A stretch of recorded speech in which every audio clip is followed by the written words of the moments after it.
Davom etamiz. Surxon davlat qo'riqxonasi vohaning bebaho tabiiy boyliklarini o'zida jamlagan 23 ming gektardan ortiq maydonni egallagan hududdir. Manzilda yovvoyi hayvonlar hayoti va betakror landshaftlar mavjud. Qo'riqxonada nafaqat hayvonot olamini asrash, balki yo'qolib borayotgan turlarni ko'paytirish borasida ham amaliy ishlar olib borilmoqda. Mavzuni muxbirimiz Muqaddas Panjiyeva davom ettiradi.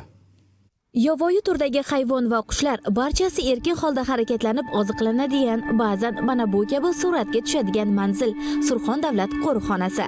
Bu yer yo'qolib borayotgan hayvon turlarining ko'payishi uchun eng qulay joy. Sababi qo'riqxonada ovlash qat'iy taqiqlanadi. Biz esa tabiat o'ziga xos qo'riqxonaning Vandob bo'limidamiz.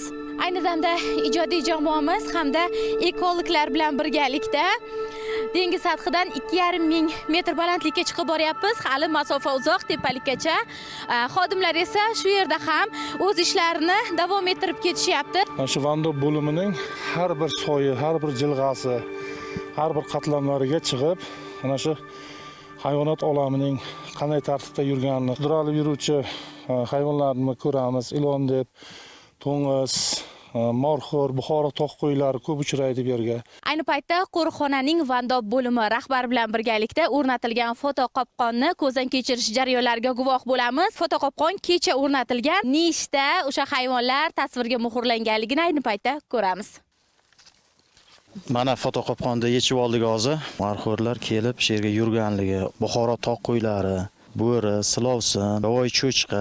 Surxon davlat qo'riqxonasi nafaqat ekoturizm uchun beqiyos maskan, balki jonli laboratoriya va hattoki tabiiy muzeydir. Chunki bu yerda sinib tushgan daraxtlar ham, tabiiy o'limga uchragan hayvonlar ham o'z holicha qoldiriladi. Qo'riqxona xodimlari o'z faoliyatlarini olib borish uchun moddiy texnik baza bilan ham ta'minlangan.